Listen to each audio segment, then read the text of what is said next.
How's it going, everyone? Let me do a check. Is the audio and the video okay?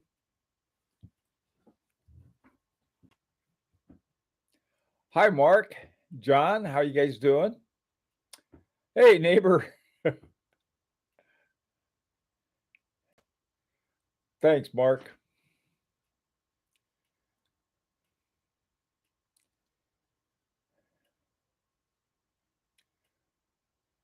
Uh,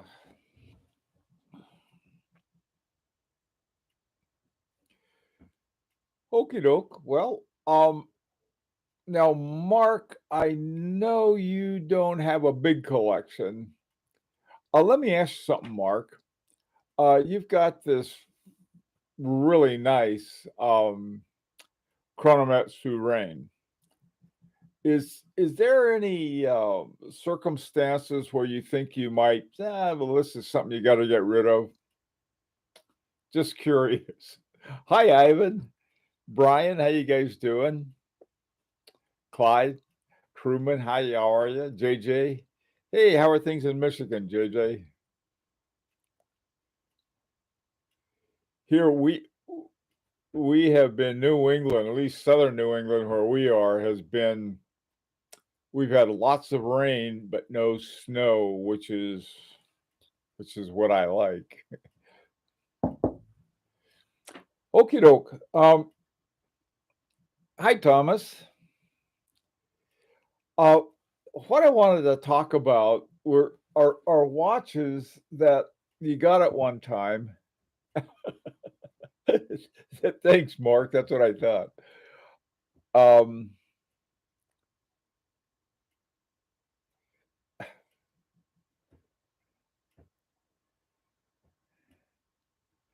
that may not last the weekend, huh?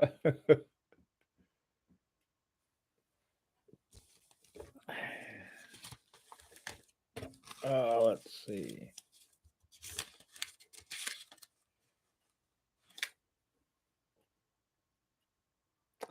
Hey, Graham. Um, I was the reason I'm thinking about this. There were two things. As always, there are other watches I want, but there were I've been noticing some watches that I just not only do I not wear anymore, but I don't really care about them. I've Yeah, Clyde, that's same with me usually. You have something and then you something else comes along. Hi, Apar. The only ones I won't part with are those that were gifted to me are my father's watch. Yeah, there are different kinds of attachments that one can have to a watch or watches. Um, there I've sold, let's see, 3 or 4 watches. I haven't really sold very many because most of them that I've ever bought, I've kept. And the one that I've sold, um, one was because had to trade it in order to get a gift for my wife, and the other ones were just watches that I really liked at one time. I had a little, Calatrava that was just beautiful little Calatrava, and I finally it was an older one that was smaller, and I wasn't wearing it, and I felt that it was, a little too delicate, so I sold it, and a couple other ones like that, but not too many, and so then I started thinking is that I started going over my collection, and there are a bunch of watches that I just don't wear. I used to keep up. I had my little Jacquet 736 collection. I still have it. I ended up with a special case for it, but that means they're sitting over there and nobody's winding it. Nobody's paying attention to it. I used to have them here in these little jeweler stands, and I'd play with them every now and then. But some other ones, I just realized that I they're good watches. They were good choices. I don't watch them anymore. I just don't use them anymore.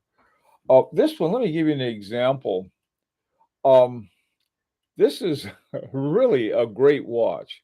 This is a Daniel Roth um, chronograph. Well, as I've said on more than one occasion, I'm no chronograph fan because they have too much stuff here, and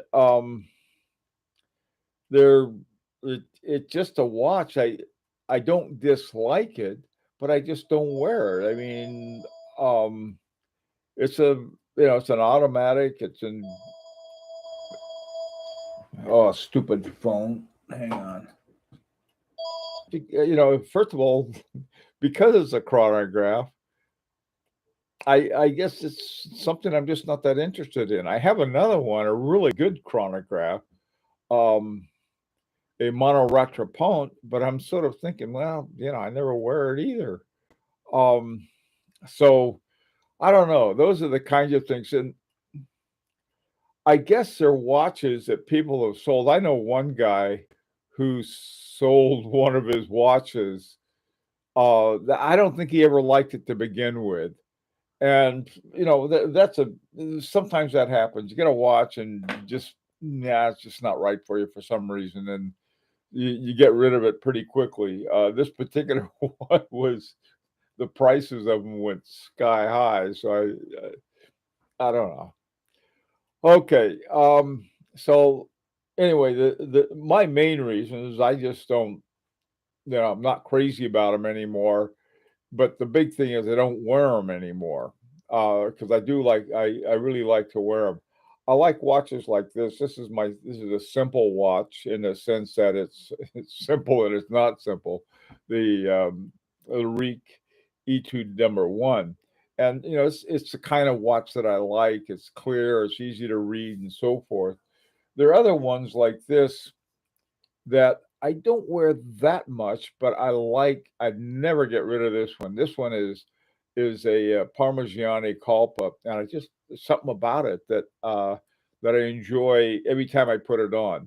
I mean, when if I put on a watch, and even though I don't wear it as much, and but really get a kick out of it, like I do this one, then it's not a watch I'd probably ever get rid of. Well, let's see what you guys have.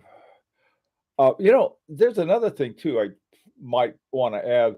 I think that sometimes your tastes change.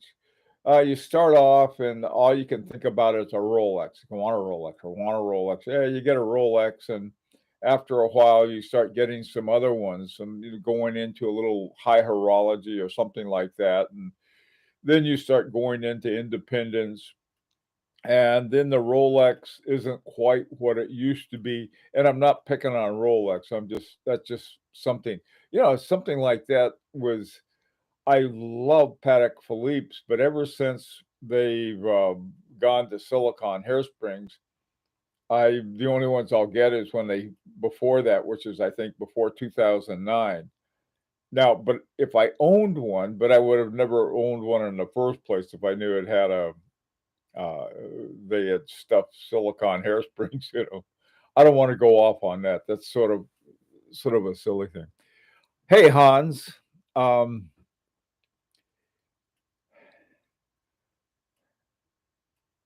we quit calling Bill during the live streams. I wonder why. Okay, is your FP Journe in that category? My FP Journe is in the category is that it's a watch I've always liked to wear, always. I don't think there's ever been a time when I really haven't enjoyed wearing it. There's a difference, I suppose, between sort of tolerating a watch, but there's a watch that every time you put it on, you like it, and this is one of them. I mean, and like I said, this is sort of unusual in that I don't wear it that much, but I wear it not, I don't know, enough so that I really enjoy wearing it. Keeps great time, and I just like it, everything about it, and this watch I don't dislike. I just, I don't know. It's one of those things. Oh, you want to buy the Daniel Roth? What I'm going to do, I think, I'm going to take some watches that I no longer really want to have, and I'm going to sent them to an auction. I sent a watch. I sent this Vacheron Constantin 1972 to an auction, and I ended up it sold for roughly half. No, not half, double of what I paid for it. I paid for about half of what I had. So I'm very happy with the luck that I had at auction. So I'll probably anyone I want to sell is auction. No, no offense, Ivan. I just I there's something. If it doesn't work with the auction, I'll sell it to you. How's that? Hi Hans, how you doing? Uh, Jose, how are you, Jose? Please show the watches closer to the camera. Okie doke. The camera in this case, here's a watch. How is that? That's my Daniel Roth. There are a lot of other Daniel Rothers I would really like to have. You know, the same thing. I'm sort of up in the air about my Roger Dubuis too. I have two of them. They're both Roger Dubuis RD 14 movements. They're great watches. Um, one, one is an Easy Diver, which I really like the Easy Diver, and the other one is called the Sympathy, but it's more like sort of an Easy Diver in some respects. Just not really very many. In fact, it looks more like what they call an Excalibur. And I like both of them, but I don't wear them that much. And so I'm sort of thinking, well, maybe I ought to keep one and not the other. And there's another Roger Dubuis I'd really like to have. So that's I'm just sort of thinking about these different things. Jose, was that better? Showing it up close. Here's this one up close too. You're gonna love this one up close. There. That's that's an up close one on that. Um, a Hulk, and in London, a Hulk is that? I think there's a type of Rolex they call a Hulk, isn't it the green one or something?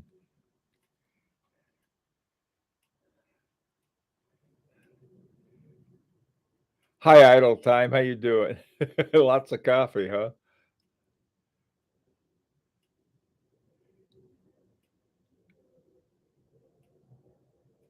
You can no longer find any sympathy at any dealer anymore. I don't know. I haven't really. I've never expected any sympathy from dealers to take. Oh, I see what you're saying. This is the pun on the what is it? Daniel Ross. What is it? Daniel Ross? Yeah, Daniel Ross sympathy. No, Roger Dubuis sympathy. Sorry, I get it. I really like the Parmigiani. Yeah, me too. There's something about. I really like the Culpa. Now I have my other one. Um, it is ready for a service. My dual time. I mean, it's a my favorite dual time, but I don't know. Okay, Mark, uh, what made you purchase a Daniel Roth? Oh, good question. Um,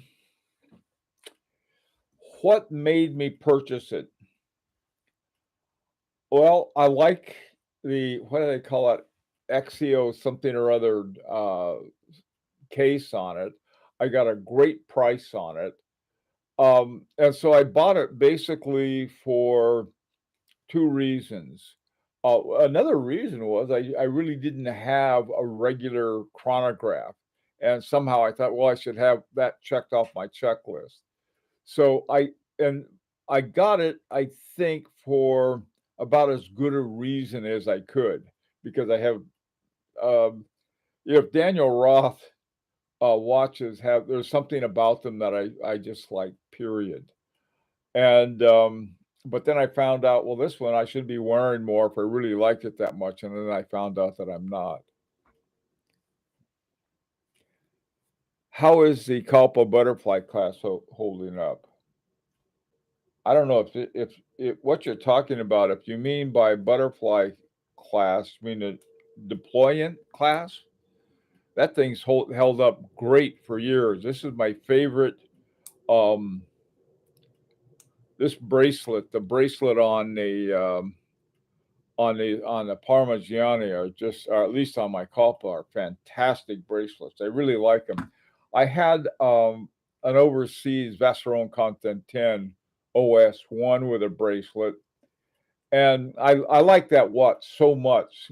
My first overseas, that the bracelet, even though the bracelet kept popping open, it got to the point where you wear a watch, something weird about it, and so all I had to do was just sort of pop it, and the bracelet would go back together again. I wore that thing all the time. Uh, but apparently that was a common problem among owners of the overseas number one, was a bracelet that was pop open pretty easily. What do you think about the Jean-Claude Bieber new brand? I don't know. I haven't. He's a guy that knows the watch industry inside and out. But I don't know who made the movement for him. Uh, to me, that's sort of the be all and end all. If you have a movement by a really talented watchmaker, then that becomes very attractive. Somebody this morning, I think, pointed out that Armand Strom didn't keep their price very well, and so their price dropped, and so they're good buy. I agree. I really like Armand Strom has just done some incredibly good stuff. Now, this earlier today, I had put up a couple watches. I found one called, what was it called? Every Saturday, some weird name like that, or every Friday. I forgot the name of the brand. It's a brand that is relatively new, and they put Myotis in it, and they're very inexpensive. Um, the thing about it, and it looked a lot like a hot lunch, and that I'd done a review on, like, and I like that. There's something about that brand that I really like. Now, the base they use is a Soprod A10. I like the Soprod A10, but the Soprod A10 isn't really, I mean, it is and it isn't what you'd call it a real watchmaker. I mean, in other words, it doesn't have, like, the thing I like about Parmigiani, there's a real watchmaker behind it, namely Michel Parmigiani. Same thing with F.P. Journe and Wooten Lannon and a lot of other ones like that. Um, so I don't know. Hi, Donald. Um,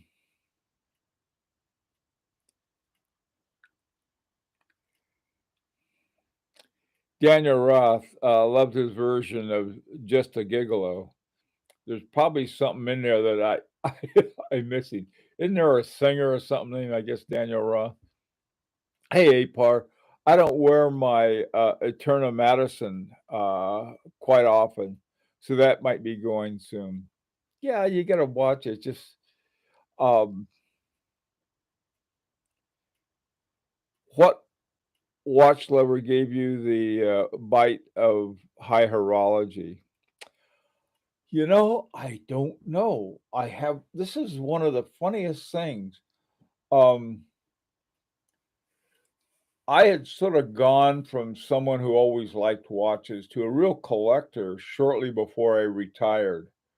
Um, I was up to here in doing a lot of development work for software companies, and developing courses that I was teaching with all of these new internet languages that were coming out, and from, I guess, about the last 17, 15 years of that I was a professor, and I was writing a lot of books on different languages and doing things like that. But I was really into the whole concept of the language. In fact, that's something. I was just getting into Lambda calculus, and something about it, and I have no idea why I liked lambda calculus so much, but that was the same way that good watches, I was attracted to them, same way, and I'm not sure why.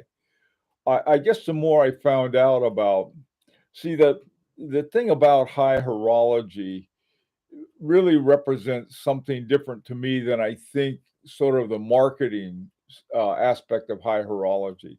High horology is a watchmaker who's using mechanical watches and tries to do something with them that's extra. This is why I like the Larique Etude number one so much.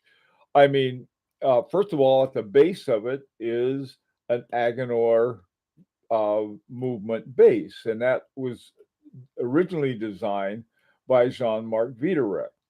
Then on top of that, they added a an Agonese gear, which has this gear with the springs in it, so that you take away almost all slippage. And then on top of that, they have a what's called Agon pit regulator, which is requires a special hairspring that has they have to have that specially made for them. And so here you have all of these things that are trying to do something new with purely mechanical horology. And so to me, those are the things that are the attractive. So when you talk about high horology, I'm not as concerned. I mean, who doesn't like really good finishing? And I think another part of high horology was supposed to include precious metals like gold or platinum. I like gold and platinum just fine, but it's gotten so expensive that it's sort of like you end up paying $10,000 more just because instead of having something of steel, it's made of gold or platinum.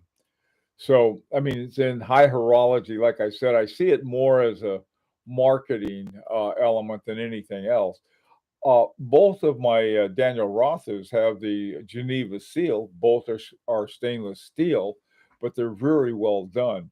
Um, on the other hand, so in terms of high horology, the way I see it is it's like you simply want something that's really good. I mean, that's sort of like a like if you're collecting art, you want some good artists. When my wife were in Paris about God, it must be about 20 years ago now.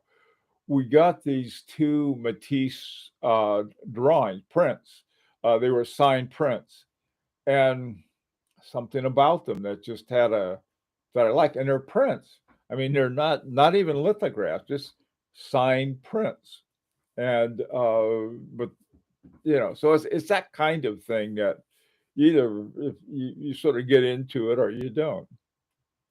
Same thing with programming. I like there's this book about this thick on design patterns that I had to read the thing 20 times to get page one.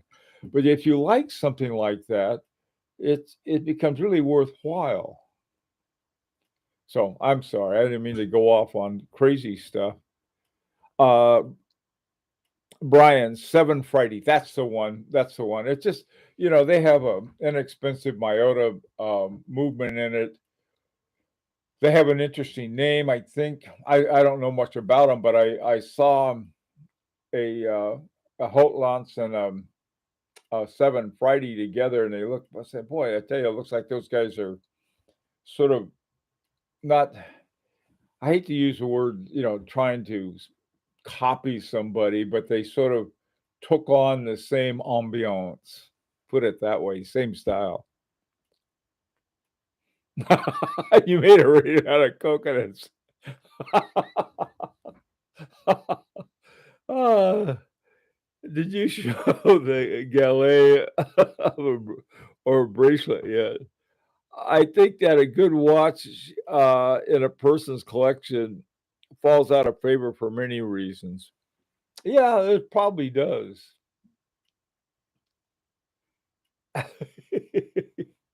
Thanks you for that, Clyde. uh,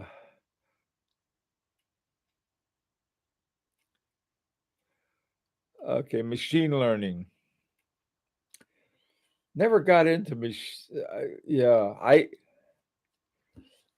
what was fun? I mean, this is really fun stuff. I'm not responsible. The fact that I'm collecting overpriced watches shows that I'm not the most responsible person.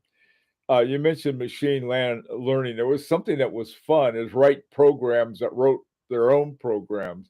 That's just fun stuff, not that they did anything particularly practical. Hey, Donnie, I have an RGM 160 chronograph with moon phase. I used to wear all the time to the office, but am working from home since 2020 and only once or twice since, but doubt it would ever sell. A chronograph with a moon phase. I don't know. It it's like I don't know why anybody gets into watch collection. I guess that everyone has a story of why they like it, but I'm not really sure. Um, the liking of a watch, and I think Thomas has a point. There are a lot of reasons that something happens. Let's say your old girlfriend gave you a watch and you broke up, and because she did something mean to you, or or you did something mean to her, and so you just don't want the watch around that she gave you anymore. Something there could be all kinds of things like that. Plagiarize. Thanks, Hans. Hi, Eli. How you doing? Best headgear and cardigan game in town. Okay. Um, never, never shoes his wife. The former Ginger Grant. I don't know who Ginger Grant is. Better be something nice. So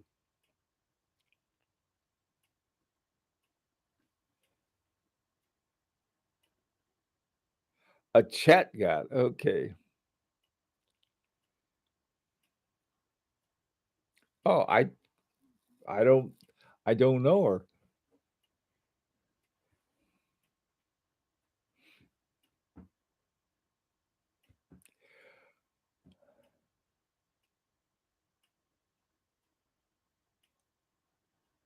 Yeah, Hans. Those things happen. Gilligan's Island. That's right. That's from Gilligan's Island.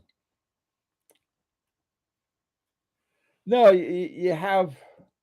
I think that everybody who collects watches, there's got to be something that we all see, and I don't know what it is, but I like it.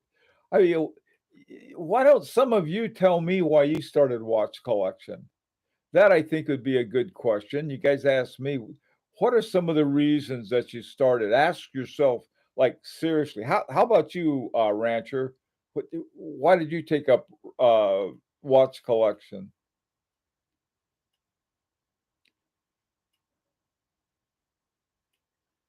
including infuriating minotaurs?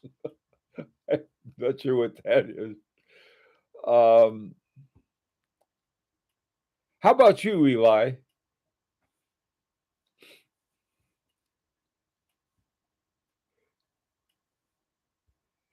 A young Brando. You also might be the I don't know. I hate to use the word skinny because you're. I don't think you're skinny, but Brando got pretty big when I could afford them way back in the '90s. I always collected guns. Watches was the next logical step. Um, there's something about um, a a well-made gun. You take a Holland and Holland shotgun or something like that. They have the same kind of. You can find the same thing, except I'm not into guns at all. So, um,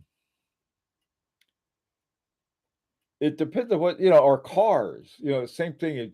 People who are really into cars and work on their own cars and learn about 'em. I'm trying to think of other things. Airplanes. That was, you know, these are things that, man, I tell you, airplanes,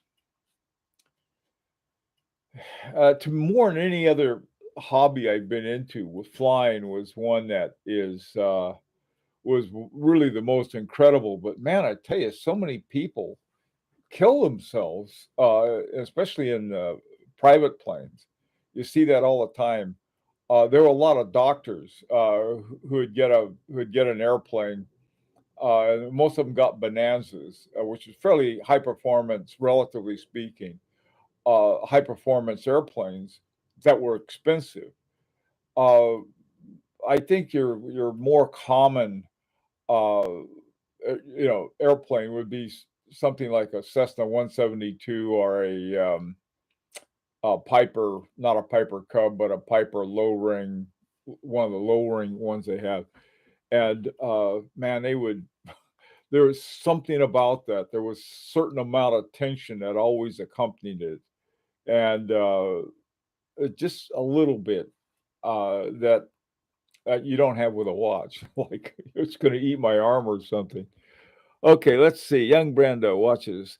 I've inherited a Rolex Submariner from my father. It was such an important time capsule for me personally, and such a magical vehicle to transport memories more generally. Wow. Not only, Eli, that was not only a very cool thing, well put, very well put. Yeah, right. Yeah, but there was a lot of that was rancher. I don't want to have to. Here was a guy going into IFR conditions without an IFR rating. Same thing happened with Buddy Holly. The guy couldn't pass his IFR test. Takes off in IFR conditions and pops out. I think it's a mechanical art. Yeah, art, mechanical art. I think that's important. Frying pan type. Okay. All right. Let's see what the last one's up. We gotta run. Sorry about. I don't want to go over too much. I know your time. I had an interest in Omega to start off with because I inherited a nice 1950s Omega about 25 years ago. I got interested in watches and recently returned to hoarding vintage Omega watches. Okay. Hi, Licks. Had my first great year in sales way back in the day and bought a Volcane President's Cricket. How cool. Wow. You guys have much better stories than mine. Mine is like, oh, I don't know why, but I like them. Just need to say your channel is, oh, thank you. Hey, Owen, uh, can get hooked on mechanical watch as a young age. Okay, guys. Hey, Ferdinand. Okay, guys, listen, I got to run. But thank you all for putting up with me. Or I sort of went off on all kinds of weird topics today. So anyway, take care and hope to see you next week.